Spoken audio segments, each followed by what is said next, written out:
ಎಲ್ಲ ಒಂದು SLC ವಿದ್ಯಾರ್ಥಿಗಳಿಗೆ ಟ್ರೂ ಸಿಕ್ ಆಫೀಷಿಯಲ್ ಚಾನಲ್ಗೆ ಸ್ವಾಗತ. ನಾನು ಚೇತನ್ ಸಿಕೆ.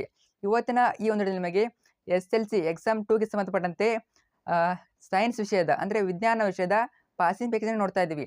ಇದು ಪಾಸಿಂಗ್ ಮಾತ್ರ ಅಲ್ಲ, ಸ್ವಲ್ಪ ಸ್ಕೋರ್ ಕೂಡ ಆಗ್ತದೆ. ಅರ್ಥ ಆಯ್ತಾ? ವಿಡಿಯೋನ ಕೊನೆವರೆಗೆ ನೋಡಿ. ಯಾವೆಲ್ಲ ಪಿಕ್ಸ್ ಕ್ವಶನ್ಸು ಯಾವೆಲ್ಲ ಬರ್ತವೆ, ಎಷ್ಟು ಮಾರ್ಕ್ಸಿಗೆ ಬರ್ತವೆ ಅಂತ ಕಂಪ್ಲೀಟಾಗಿ ಮಾಹಿತಿ ಕೊಡ್ತೀನಿ. ಕಡ್ಡಾಯವಾಗಿ ವಿಡಿಯೋ ಕೊನೆವರೆಗೆ ನೋಡಲೇಬೇಕು. ತುಂಬ ಅಂದರೆ ತುಂಬ ಹೆಲ್ಪ್ ಆಗ್ತದೆ. ಆರಾಮಾಗಿ ಪಾಸ್ ಆಗ್ಬೋದು ಮತ್ತು ಸ್ಕೋರನ್ನು ಕೂಡ ಮಾಡ್ಬೋದು. ಅರ್ಥ ಆಯ್ತಾ? ಬನ್ನಿ, ಲೇಟ್ ಮಾಡೋದು ಬೇಡ. ಇವತ್ತಿನ ಈ ಒಂದು ದಿನ ಶುರುವನ್ನ ಅದಕ್ಕಿಂತ ಮುಂಚೆ ನೀವೊಂದು ಇಂಪಾರ್ಟೆಂಟ್ ಕೆಲಸ ಮಾಡಬೇಕು. ಅದೇನಂತ ಅಂದರೆ, ಹೊಸದೇ ವಿಡಿಯೋ ನೋಡ್ತಿದ್ದೀರಾ ಅಥವಾ ಚಾನಲ್ ಏನ್ಕೊಳ್ಳೋರು ಸಬ್ಸ್ಕ್ರೈಬ್ ಮಾಡ್ಕೊಂಡಿಲ್ಲ, ಮರ್ಯಾದಲ್ಲಿ ಚಾನಲ್ನ ಸಬ್ಸ್ಕ್ರೈಬ್ ಮಾಡ್ಕೊಳ್ಳಿ. ಯಾಕೆ ಮಾಡಬೇಕು ಅಂತಂದರೆ, ನಾನು ನಿಮಗೆ ಇದೇ ರೀತಿ ಎಕ್ಸಾಮ್ 2ಗೆ ಪ್ರತಿಯೊಂದು ಸಬ್ಜೆಕ್ಟನ್ನು passing package, scoring package, picks questions, question papers ಎಲ್ಲವನ್ನು ಇದೇ ಒಂದು ಚಾನಲ್ ಆಗ್ತಿರ್ತೀನಿ. ಅರ್ಥ ಆಯ್ತಾ? ಮರ್ಯಾದಲ್ಲಿ ಚಾನಲ್ನ ಸಬ್ಸ್ಕ್ರೈಬ್ ಮಾಡ್ಕೊಳ್ಳಿ. ನೀವು ಮಿಸ್ ಮಾಡಿದ್ರೆ ಎಲ್ಲ ವಿಡಿಯೋಗಳು ಮಿಸ್ ಆಗ್ತವೆ. ಆದ್ದರಿಂದ ಒಂದೇ ಒಂದು ಕ್ಲಿಕ್ಕು ಈಗಲೇ ಮಾಡ್ಕೊಳ್ಳಿ. ಮತ್ತೊಮ್ಮೆ ಹೇಳ್ತಾ ಇದ್ದೀನಿ, ವೇಟ್ ಮಾಡ್ತಿರ್ತೀನಿ, ಮಾಡ್ಕೊಳ್ಳಿ. ಮಾಡಿದ್ರೆ ಅದು ವಿಡಿಯೋನ ಲೈಕ್ ಮಾಡಿ ಮತ್ತು ನಿಮ್ಮೆಲ್ಲ ಫ್ರೆಂಡ್ಸ್ಗೆ ತಪ್ಪದೆ ಶೇರ್ ಮಾಡಲೇಬೇಕು. ತುಂಬ ಹೆಲ್ಪ್ ಆಗ್ತದೆ, ತಪ್ಪದೆ ಶೇರ್ ಮಾಡಿ. ಬನ್ನಿ ಈಗ ನೋಡ್ತಾ ಹೋಗೋಣ ಅವೆಲ್ಲ ಪಿಕ್ಸ್ ಕ್ವಶನ್ಸು ಎಷ್ಟು ಮಾರ್ಕ್ಸಿಗೆ ಬರ್ತಾವಂತ. ಮೊದಲನೇದಾಗಿ ನಿಮಗೆ ಭೌತಶಾಸ್ತ್ರ, ರಸಾಯನಶಾಸ್ತ್ರ, ಜೀವಶಾಸ್ತ್ರ ಅಂತ 3 ಭಾಗ ಮಾಡ್ತಾರೆ. ನಿಮಗೆಲ್ಲ ಗೊತ್ತಿದೆ. ಇಲ್ಲಿ ಬಂದ್ಬಿಟ್ಟು ಭೌತಶಾಸ್ತ್ರದಲ್ಲಿ ನಿಮಗೆ ಪ್ರಸ್ತುತ 4 ಅಧ್ಯಾಯಗಳಿವೆ. ಅರ್ಥ ಆಯ್ತಾ?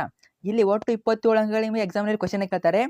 ಆ 27 ಮಾರ್ಕ್ಸಲ್ಲಿ ಸುಲಭವಾಗಿ, ಕನಿಷ್ಠವಾಗಿ ಅಂದರೂ ಕೂಡ ನಿಮಗೆ 15ಕ್ಕೂ ಹೆಚ್ಚು ಮಾರ್ಕ್ಸು ಇಲ್ಲಿಂದನೇ ಬರ್ತವೆ. ಅರ್ಥ ಆಯ್ತಾ? ಮೋಸ್ಟ್ ಎಕ್ಸ್ಪೆಕ್ಟೆಡ್ 15ಕ್ಕಿಂತ ಹೆಚ್ಚು ಮಾರ್ಕ್ಸು ಇಲ್ಲಿಂದನೇ ಬರ್ತವೆ.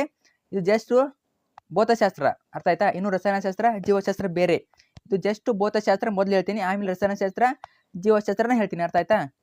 ವಿತ್ ಕ್ವಶನ್ ವಿತ್ ಆನ್ಸರ್ ಇವೆ. ಜಸ್ಟ್ ಓದ್ತಾ ಹೋಗೋದಷ್ಟೇ. ಈ ಒಂದು ತುಂಬ ಜನ ಕೇಳ್ತಾ ಇದ್ರಿ, PDF ಬೇಕಂದ.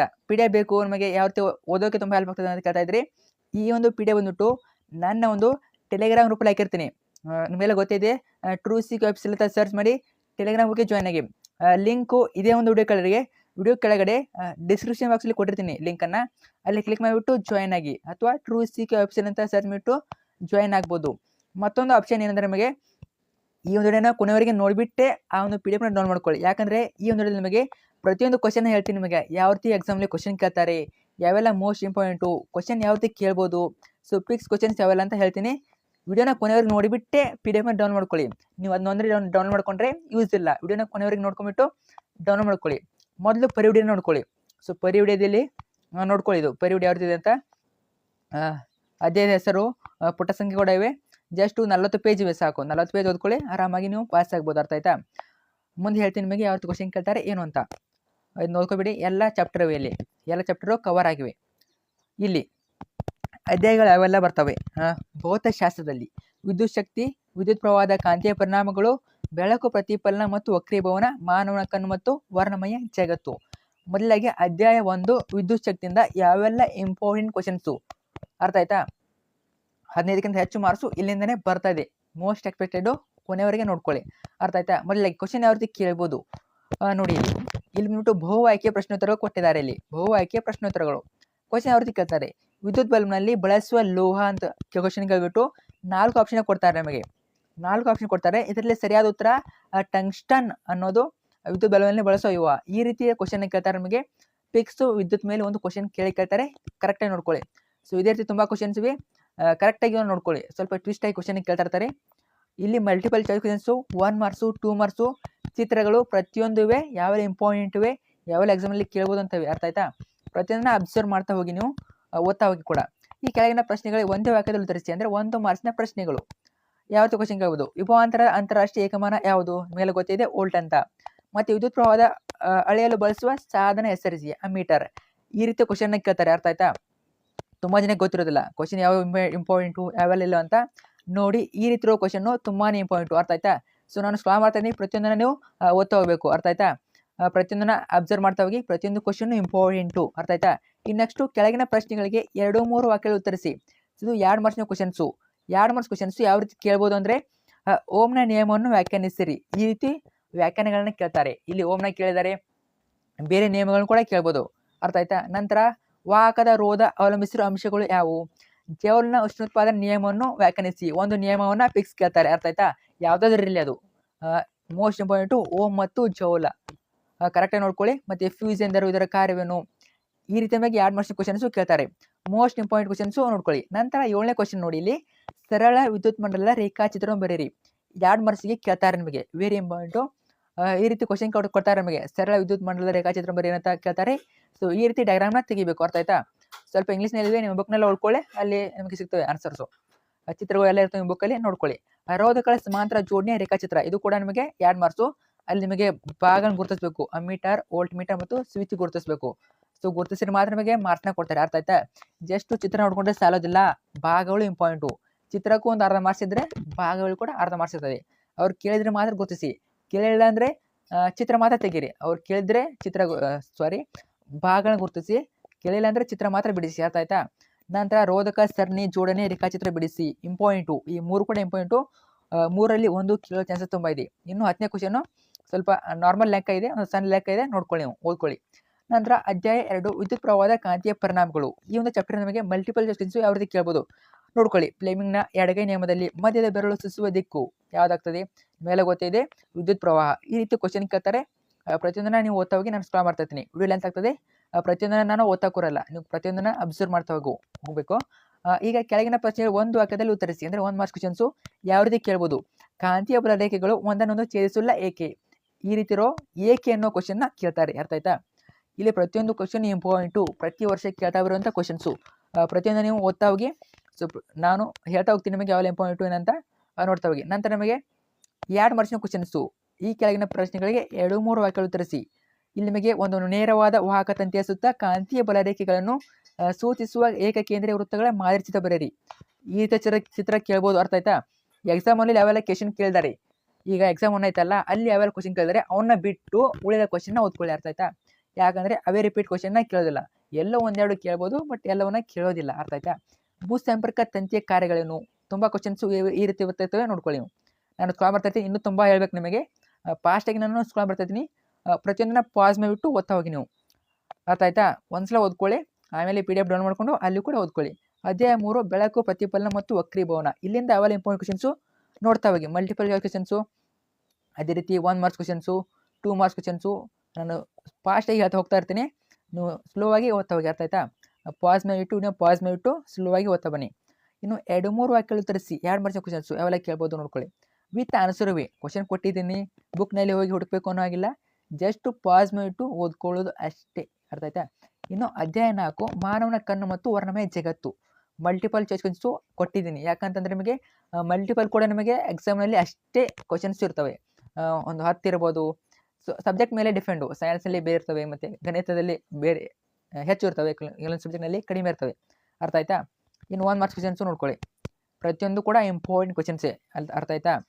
ಸೊ ಬುಕ್ನಲ್ಲಿ ಯಾವೆಲ್ಲ ಕ್ವಶನ್ ಕೇಳ್ಬೋದು, ಸಾಮಾನ್ಯ ಪ್ರಶ್ನೆಗಳು ಇವೆಲ್ಲ, ಅರ್ಥ ಆಯ್ತಾ. ನಿಮ್ಮ ಬುಕ್ನಲ್ಲಿ ಲಾಸ್ಟಲ್ಲಿ ಬೇರೆ ಬೇರೆ ಕ್ವಶನ್ಸ್ ಇರ್ತವೆ, ಆ ರೀತಿ ಎಲ್ಲ ಎಕ್ಸಾಮ್ನಲ್ಲಿ ಕೇಳೋರು ಪ್ರಶ್ನೆಗಳು ಇವೆಲ್ಲ ನೋಡಿ. ಡಯಾಗ್ರಾಮ್ ಕೂಡ ಅಷ್ಟೇ ಇಂಪಾರ್ಟೆಂಟು. ನೀವು ಎಷ್ಟು ಬುಕ್ಕನ್ನು ಓದ್ತೀರಾ, ಡಯಾಗ್ರಾಮ್ ಕೂಡ ಅಷ್ಟೇ ಇಂಪಾರ್ಟೆಂಟು. ಒಂದು 14ರಿಂದ 15 ಮಾರ್ಕ್ಸು ಡಯಾಗ್ರಾಮ್ನ ಕೇಳ್ತಾರೆ. ಇನ್ನು ಭಾಗ ಬಿ ರಸಾಯನಶಾಸ್ತ್ರದಿಂದ, ಅರ್ಥ ಆಯ್ತಾ.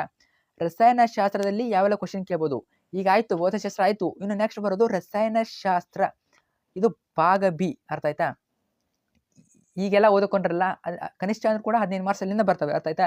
ಈ ನೆಕ್ಸ್ಟು ರಸಾಯನಶಾಸ್ತ್ರ ಭಾಗ ಬಿ. ಇಲ್ಲಿಂದ ಕ್ವಶನ್ ಯಾವ ರೀತಿ ಕೊಡ್ಬೋದು ನೋಡಿ. ಇದು ಬಂದ್ಬಿಟ್ಟು ನಿಮ್ಮ ಬ್ಲೂ ಪ್ರಿಂಟು, ಅಂದರೆ ನೀಲ ನಕ್ಷೆ ಅಂತ ಕರೀತಾರೆ. ಯಾವ ಪಾಠದ ಮೇಲೆ ಎಷ್ಟು ಮಾರ್ಕ್ಸ್ ಕ್ವಶನ್ ಕೇಳ್ತಾರೆ ಅಂತ ನೋಡಿ. ಒಂದು 4 ಅಧ್ಯಾಯಗಳ ಮೇಲೆ 25 ಮಾರ್ಕ್ಸ್ನ ಕ್ವಶನ್ನ ಕೇಳ್ತಾರೆ, ಅರ್ಥ ಆಯ್ತಾ. ಆ 4 ಚಾಪ್ಟರಲ್ಲಿ 6 ಚಿತ್ರಗಳನ್ನ ಕೇಳ್ತಾರೆ, ಫಿಕ್ಸು 6 ಚಿತ್ರ ಕೇಳ್ತಾರೆ. ಮುಂದೆ ಕೂಡ ಕೊಟ್ಟಿರ್ತಾರೆ ಅವರು ಯಾವೆಲ್ಲ ಚಿತ್ರ ಕೇಳ್ತಾರೆ ಫಿಕ್ಸ್ ಅಂತ. ವಿಡಿಯೋ ಕೂಡ ಹಾಕ್ತೀನಿ, ಚಾನಲ್ ಕೂಡ ಹಾಕಿರ್ತೀನಿ, ನೋಡ್ಕೊಳ್ಳಿ, ಅರ್ಥ ಆಯ್ತಾ. ಉದ್ದಿಷ್ಟ ಅವ್ರ ಅಂಕಹಂಚಿಕೆ ನೋಡ್ಕೊಳ್ಳಿ. ಸ್ಮರಣೆ, ತಿಳುವಳಿಕೆ, ಅನ್ವಯ ಸ್ವಲ್ಪ ಮೀಡಿಯಮ್ಮು, ಈಸಿ ಅಂತ ಇರ್ತವೆ ನಿಮಗೆ. ಸ್ವಲ್ಪ ಟಫ್ ಕೂಡ ಕ್ವಶನ್ಸು ಇರ್ತವೆ. ಚಿತ್ರ ರಚನಾ ಕೌಶಲ್ಯ ಇದೆಲ್ಲ ನೋಡ್ಕೊಳ್ಳಿ ಬ್ಲೂ ಪ್ರಿಂಟ್ ನೀವು. ನೆಕ್ಸ್ಟ್ ನಾನು ಡೈರೆಕ್ಟಾಗಿ ಟಾಪಿಕ್ ಕಡೆ ಬರ್ತೀನಿ. ಅಧ್ಯಾಯ 1 ರಾಸಾಯನಿಕ ಕ್ರಿಯೆಗಳು ಮತ್ತು ಸಮೀಕರಣಗಳು. ಈ ಒಂದು ಚಾಪ್ಟರಿಂದ 1 ಮಾರ್ಕ್ಸ್ ಕ್ವಶನ್ಸು, ಅಂದರೆ ಮಲ್ಟಿಪಲ್ ಚಾಯ್ಸ್ ಕ್ವಶನ್ಸು ಯಾವ ರೀತಿ ಕೇಳ್ಬೋದು ನೋಡ್ಕೊಳ್ಳಿ. ಸ್ಟಾರ್ಟ್ ಮಾಡ್ತಾ ಇರ್ತೀನಿ. ಪ್ರತಿಯೊಂದನ್ನು ಅಬ್ಸರ್ವ್ ಮಾಡ್ತಾ ಹೋಗಿ, ಜಸ್ಟ್ ಓದ್ಕೊಳ್ಳಿ. ಸೊ ಇವೇ ಕ್ವಶನ್ಸು ನಿಮ್ಮ ಎಕ್ಸಾಮಲ್ಲಿ ಬಂದರೂ ಬರ್ಬೋದು. ಸ್ವಲ್ಪ ಚೇಂಜ್ ಆದರೂ ಕೂಡ ನಮಗೆ ಒಂದು ಎಳೆದರೆ ಸಿಗ್ತದೆ ಕ್ವಶನ್ ಯಾವ ರೀತಿ ಕೇಳ್ಬೋದು ಅಂತ. ಫಿಕ್ಸು ಕೇಳ್ತಾರೆ, ಇವನ್ನೇ ಕೇಳ್ತಾರೆ, ಚೆನ್ನಾಗಿ ಆದರೆ ಓದ್ಕೊಳ್ಳಿ. ಇನ್ನೆಕ್ಸ್ಟ್ 1 ಮಾರ್ಕ್ಸ್ ಕ್ವಶನ್ಸು, ಅಂದರೆ 1 ವಾಕ್ಯದಲ್ಲಿ ಬರೆಯಿರಿ, ನೋಡ್ಕೊಳ್ಳಿ ಯಾವ ಕ್ವಶನನ್ನು ಕೇಳ್ಬೋದು ಅಂತ. ನಾನು ಸ್ಟಾರ್ಟ್ ಮಾಡ್ತಾ ಇದ್ದೀನಿ, ಇನ್ನೂ ತುಂಬ ಇದೆ. ಸೊ ಫಾಸ್ಟಾಗಿ ಸ್ಟಾರ್ಟ್ ಮಾಡ್ತಾ ಇದ್ದೀನಿ. ಇನ್ಮೇಲೆ ಪ್ರತಿಯೊಂದು ಅಬ್ಸರ್ವ್ ಮಾಡ್ತಾ ಹೋಗಿ. ವ್ಯತ್ಯಾಸ ಕೂಡ ಕೇಳ್ತಾರೆ ನಮಗೆ, 2 ಮಾರ್ಕ್ಸಿಗೆ ವ್ಯತ್ಯಾಸ ಕೇಳ್ತಾರೆ. ರಾಸಾಯನಿಕ ಸಂಯೋಗ ಆಗಿರ್ಬೋದು, ಮತ್ತು ಉತ್ಕರ್ಷಣೆ ಅಪಕರ್ಷಣೆ ಆಗಿರ್ಬೋದು, ಇಂಪಾರ್ಟೆಂಟು ನೋಡ್ಕೊಳ್ಳಿ. ಉದಾಹರಣೆ ಕೊಡಿ ಅಂತ ಕೇಳ್ತಾರೆ. ಮೋಸ್ಟ್ ಆಫ್ ದ ಕ್ವಶನ್ಸು ಉದಾಹರಣೆ ಕೂಡ ಕೇಳ್ತಾರೆ, ಅರ್ಥ ಆಯ್ತಾ. ನಂತರ ನೋಡಿ 3 ಮಾರ್ಕ್ಸ್ 4 ಮಾರ್ಕ್ಸ್ ಕ್ವಶನ್ಸು. ಇಲ್ಲಿ ಚಿತ್ರ ಕೇಳ್ತಾರೆ ನಮಗೆ 3 ಮಾರ್ಕ್ಸಿಗೆ. ನೀರಿನ ವಿದ್ಯುತ್ ಭಜನೆ ಅಂದವಾದ ಚಿತ್ರ ಕೇಳ್ತಾರೆ, ವೆರಿ ಇಂಪಾರ್ಟೆಂಟ್ ನೋಡ್ಕೊಳ್ಳಿ. ನಂತರ ಅಧ್ಯಾಯ 2 ಆಮ್ಲಗಳು, ಪ್ರತ್ಯಾಮ್ಲಗಳು ಮತ್ತು ಲವಣಗಳು. ಈ ಒಂದು ಚಾಪ್ಟರಿಂದ ಯಾವತ್ತು ಕ್ವಶನ್ ಕೇಳ್ಬೋದು ನೋಡ್ಕೊಳ್ಳಿ. ಸ್ಕ್ರಾಲ್ ಮಾಡ್ತಾ ಇದ್ದೀನಿ, ಪಾಸ್ ಮಾಡಿಬಿಟ್ಟು ನೋಡ್ಕೊಳ್ಳಿ. ಅರ್ಥ ಆಯ್ತಾ? ಪ್ರತಿಯೊಂದನ್ನು ಓದ್ಕೊಳ್ಳಿ, ಯಾಕಂದರೆ ಅಷ್ಟೇ ಕ್ವಶನ್ಸು ಇಂಪಾರ್ಟೆಂಟು ಎಕ್ಸಾಮಲ್ಲಿ 100% ಕೇಳ್ತಾರೆ. ಇನ್ನು ಪ್ರತಿ ಪ್ರಶ್ನೆಗೆ 1 ಅಂಕ, 1 ಮಾರ್ಕ್ಸ್ ಕ್ವಶನ್ಸು ನೋಡ್ಕೊಳ್ಳಿ. ಯಾವತ್ತು ಕ್ವಶನ್ ಕೇಳ್ಬೋದು ಅಂತ ಪಾಸ್ ಮಾಡಿಬಿಟ್ಟು ನೀವು ಪ್ರತಿಯೊಂದನ್ನು ಓದ್ತಾ ಹೋಗಬೇಕು. ಅರ್ಥ ಆಯ್ತಾ? ಇನ್ನು ಇದು ಕೂಡ 2 ಮಾರ್ಕ್ಸ್ ಕ್ವಶನ್ಸು, ವ್ಯತ್ಯಾಸಗಳನ್ನ ಕೊಟ್ಟಿದ್ದಾರೆ, ನೋಡ್ಕೊಳ್ಳಿ. ಇನ್ನು 3 ಅಥವಾ 4 ಮಾರ್ಕ್ಸ್ ಕ್ವಶನ್ಸು ಯಾವುದು ಕೇಳ್ಬೋದು ಕ್ವಶನ್ಸು. ವಾಷಿಂಗ್ ಸೋಡಾದ 3 ಉಪಯೋಗ ಬರೆಯಿರಿ. ನೋಡಿ, ಈ ರೀತಿ ಕೇಳ್ತಾರೆ. ಚಲುವೆ ಪುಡಿಯ 3 ಉಪಯೋಗಗಳನ್ನು ಬರೆಯಿರಿ. ಈ ರೀತಿ ಕೇಳ್ತಾರೆ ಕ್ವಶನ್ಸನ್ನು. ಮತ್ತು ಚಿಪ್ಸ್ ತಯಾರಿಕೆ ರಾಸಾಯನಿಕ ಸಮೀಕರಣ ಬರೆದು 2 ಉಪಯೋಗ ತಿಳಿಸಿ. ಈ ರೀತಿ ಒಂದು ರಾಸಾಯನಿಕ ಸಮೀಕರಣ ಕೇಳ್ತಾರೆ, ಉಪಯೋಗಗಳನ್ನ ಕೇಳ್ತಾರೆ. ಅರ್ಥ ಆಯ್ತಾ? ನಿಮ್ಗೆ ಸಮೀಕರಣ ನೆನಪುಳಿಲ್ಲ ಅಂದರೆ ಅಟ್ಲೀಸ್ಟು ಉಪಯೋಗಗಳನ್ನ ನೆನ್ಪಿಟ್ಕೊಂಡು ಹೋಗಿ. ಅರ್ಥ ಆಯ್ತಾ? ಇನ್ನು 3 ಮಾರ್ಕ್ಸ್ 4 ಮಾರ್ಕ್ಸ್ ಕ್ವಶನ್ಸು ಯಾವ್ದು ಕೇಳ್ಬೋದು. ಸಾರಯುಕ್ತ ಸಲ್ಫರಿಕ್ ಆಮ್ಲದೊಂದಿಗೆ ಸತುವಿನ ಚೂರುಗಳ ವರ್ತನೆ ಚಿತ್ರ ಇಂಪಾರ್ಟೆಂಟು ನೋಡ್ಕೊಳ್ಳಿ.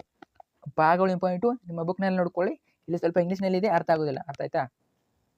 ಇನ್ನು ನೆಕ್ಸ್ಟ್ ನೋಡ್ಕೊಳ್ಳಿ ಯಾವೆಲ್ಲ ಚಿತ್ರ ಇಂಪಾರ್ಟೆಂಟ್ ಇದೆ, ಇದೊಂದು ನೋಡ್ಕೊಳ್ಳಿ ಚಿತ್ರ. ನಂತರ ಲೋಹಗಳು ಮತ್ತು ಅಲೋಹಗಳ ಚಾಪ್ಟರ್ ಅಧ್ಯಾಯ 3. ಇಲ್ಲಿಂದ ಯಾವ್ದು ಕ್ವಶನ್ ಕೇಳೋದು ನೋಡ್ಕೊಳ್ಳಿ.